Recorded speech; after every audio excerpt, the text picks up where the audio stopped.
বিসমিল্লাহির রহমানির রহিম। আসসালামু আলাইকুম। জনতা রান্নাঘর থেকে সবাইকে জানাচ্ছি শুভেচ্ছা। আশা করি সবাই ভালো আছেন। আজকে যে রেসিপিটি করবো সেটা হচ্ছে পাকোড়া মিক্স। এটা হচ্ছে খেসারি ডাল। এখানে 1 কাপ নিয়ে নিয়েছি। এখানে আধা কাপ হচ্ছে বুটের ডাল, আর এখানে আধা কাপ হচ্ছে গিয়া মুসুরির ডাল। বাস এগুলো এখন একটু ভালো করে ধুয়ে রোদ দিয়ে দিব।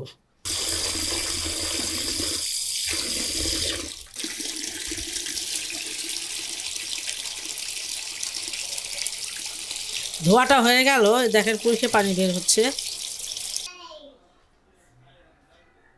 ডালগুলো শুকিয়ে নিয়েছি। সকালে ধুয়ে দিলে বিকালেই শুকিয়ে যায়। এই যে একদম মচমচে হয়ে গেছে। একটু পাতলা করে দিতে হয় এই। আর এখন এটা ব্লেন্ড করে নেব।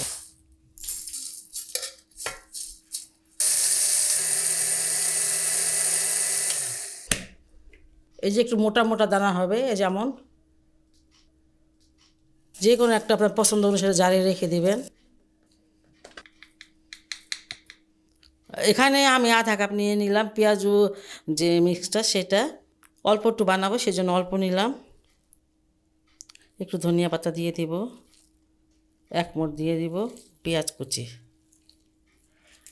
পেঁয়াজটা পাকোড়ার মধ্যে দিলে খুবই ভালো লাগে।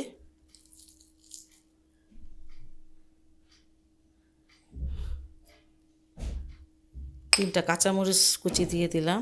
এখানে হলুদ আর ধনিয়ার গুঁড়া আধা চামচ দিয়ে দিলাম।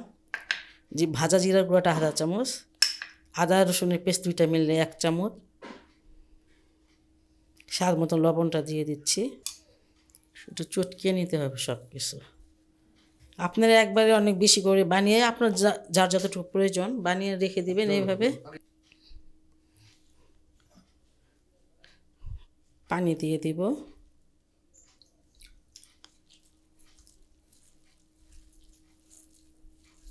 পানি খুব একটা বেশি লাগবে না। আপনারা কিন্তু এটা সারা মাসের জন্য যতটুকু যার প্রয়োজন এটা আপনারা বানিয়ে রেখে দিতে পারেন। আর সারা মাস শান্তিতে এটা বানিয়ে নিতে পারবেন পাকোড়াগুলা। এই যে এইভাবে আপনি দিতে পারতেছেন, নেবেন হাতে, দেখবেন যে না আমার পেঁয়াজগুলো হয়ে যাচ্ছে এরকম, তখন ভাববেন যে এটা মাখানো হয়ে গেছে। আমারটা মাখানো হয়ে গেল। আর কোনো কিছু দিতে হবে না এটার ভিতরে, শুধু এই মিক্সটা দিলেই হবে, পেঁয়াজু মিক্স। প্যানে কিছুটা তেল দিয়েছি আর এখন এগুলো ভেজে নিব। একটা সাইড মচমচা হওয়া পর্যন্ত ভাজলাম, আর এখন একটু উল্টিয়ে দিতে হবে আরেক সাইডের জন্য।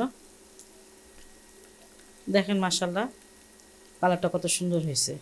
এই রোজার মধ্যে যখন আপনার পাকোড়া বানাবেন, একটু পাতা পুতা শাক পাতা একটু দিয়ে দিয়ে নেবেন, তাহলে কিন্তু শরীরের জন্য, পেটের জন্য, সব কিছুর জন্য ভালো। যেমন কেলাকুচ পাতা, থানকুনি পাতা, পালং শাক, তারপরে এই ধরনের অনেক শাক আছে। 2 পিঠে আমি সুন্দর করে একদম ভালো করে ভেজে নিলাম, আর এখন এটা নামিয়ে নিব।